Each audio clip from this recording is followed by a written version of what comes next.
Keputusan Amerika Serikat ingin menguasai Greenland bukan hanya tentang gerbang utama untuk memantau pergerakan Rusia. Namun Greenland adalah jantung dari masa depan supremasi udara mereka. Di bawah lapisan esnya yang tebal tersimpan permata yang menjadi penentu hidup atau mati jet tempur paling canggih di dunia, F-35. Bayangkan F-35 sebagai sarung tangan Thanos dalam semesta Marvel. Tanpa Infinity Stones, sarung tangan itu hanyalah sepotong logam tanpa kekuatan. Dalam dunia nyata, Infinity Stones-nya F-35 adalah logam tanah jarang. Tanpa itu sistem pandu rudal, radar canggih, hingga motor penggerak jet tempur itu tidak akan berfungsi. Ironisnya saat ini nyawa dari kekuatan dirgantara AS tersebut sedang tercekik oleh dominasi Cina. Inilah yang mendasari ambisi agresif Presiden Donald Trump untuk menguasai Greenland, sebuah langkah yang kini memicu guncangan hebat di Eropa.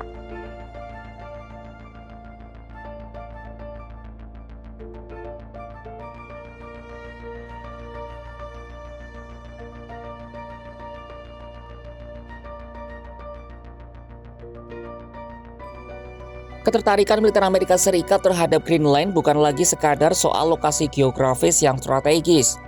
Pulau itu kini dipandang sebagai cadangan energi dan material masa depan yang mampu menjamin nafas bagi industri pertahanan AS. Survei Komisi Eropa pada tahun 2023 menemukan Greenland menyimpan 25 dari 34 mineral penting dunia. Di antaranya adalah grafit, litium, hingga logam tanah jarang atau LTJ. Greenland tercatat memiliki cadangan LTJ sekitar 1,5 juta ton metrik, menempatkannya di posisi ke-8 dunia, satu peringkat di bawah Amerika Serikat.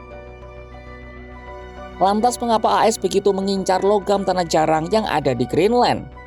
Jawabannya terkait langsung dengan salah satu alutsista paling canggih yang dimiliki oleh AS saat ini, yakni jet F-35. Departemen Pertahanan Amerika Serikat menyebut setiap unit jet tempur F-35 mengandung sekitar 400 kg mineral tanah jarang. Mineral ini vital untuk membuat magnet yang memutar mesin, sistem tenaga darurat, sampai pelapis penghalang panas pada pilar turbin agar mesin tidak meleleh saat terbang. Selain untuk F-35, logam tanah jarang juga penting bagi industri berteknologi tinggi seperti kendaraan listrik, turbin angin, ponsel pintar, sampai sistem rudal.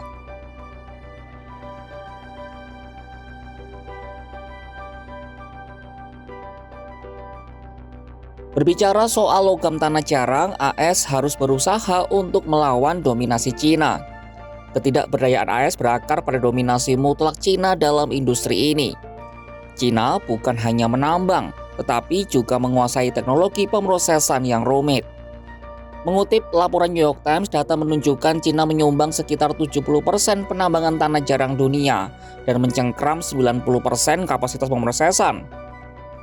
Untuk logam tanah jarang berat yang krusial bagi pertahanan, dominasi Cina bahkan mencapai 99%.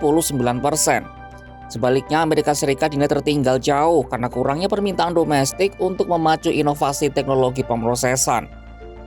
Beijing telah menggunakan dominasi ini sebagai senjata strategis.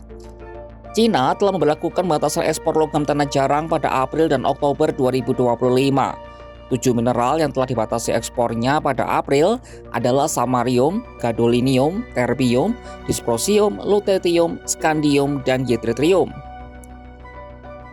Lalu pada Oktober 2025, Beijing kembali membatasi ekspor untuk 5 unsur tanah jarang, yakni holmium, erbium, thulium, europium, dan ytterbium. Total terdapat 12 dari 17 jenis logam tanah jarang yang Cina batasi ekspornya. Akibat terganggunya pasokan ini, Pentagon mengonfirmasi kabar buruk pada September lalu.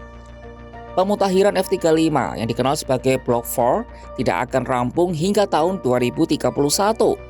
Ini berarti penundaan selama 5 tahun dari jadwal semula. The New York Times dalam editorialnya menegaskan pentingnya untuk mengakhiri monopoli Cina.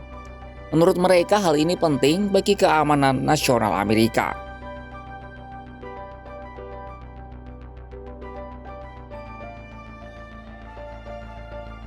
Ambisi besar Washington untuk menguasai Greenland mendapat hadangan dari Eropa. Denmark sebagai pemegang kedaulatan atas wilayah semi-otonom itu menolak mentah-mentah tawaran pembelian Greenland. Perdana Menteri Denmark Mette Frederiksen menyebut ide tersebut tidak masuk akal. Senada Perdana Menteri Greenland Maud EGD menegaskan pulau itu tidak untuk dijual dan urusan masa depan Greenland hanya berada di tangan penduduknya sendiri. Tetapi Amerika Serikat memberikan sinyal kuat bahwa diplomasi bukan satu-satunya jalan. Menlu AS Marco Rubio menyatakan Presiden Trump tetap mempertahankan semua opsi, termasuk melalui kekuatan militer. Meski begitu, Sekretaris Pers Gedung Putih Karoline Leavitt menjelaskan, pilihan pertama Trump tetap adalah diplomasi. Rabu 7 Januari 2026. Following up on Greenland, why not rule out taking it by military force? I know that past presidents and past leaders have often ruled things out. They've often been very open about ruling things in and basically broadcasting their foreign policy strategy to the rest of the world, not just to our allies, but most egregiously to our adversaries. That's not something this president does. All options are always on the table for President Trump as he examines what's in the best interests of the United States. But I will just say that the president's first option always has been diplomacy. Sinyal ini memicu kekhawatiran luar biasa di kalangan sekutu NATO. Apalagi sebelum ini Amerika Serikat melakukan operasi militer mendadak untuk menangkap Presiden Venezuela Nicolas Maduro. Pertarungan memperebutkan Greenland adalah representasi dari perang sumber daya abad ke-21. Amerika Serikat menyadari bahwa tanpa kontrol atas logam tanah jarang, keunggulan militer mereka, terutama melalui jet tempur F-35, akan berada di bawah bayang-bayang Cina. Ketergantungan pada Beijing telah menjadi kelemahan strategis yang kini coba ditutup oleh Donald Trump dengan cara yang sangat agresif. Namun langkah ini membawa resiko besar terhadap persatuan Barat. Ancaman penggunaan kekuatan militer terhadap sekutu NATO seperti Denmark demi mineral tanah jarang dianggap banyak pihak sebagai tindakan bunuh diri strategis bagi pengaruh global AS. Akankah Washington benar-benar mengerahkan serangan militer ke Greenland layaknya yang kita lihat di Caracas? Saksikan kabar lainnya hanya di kanal YouTube Kompas.com.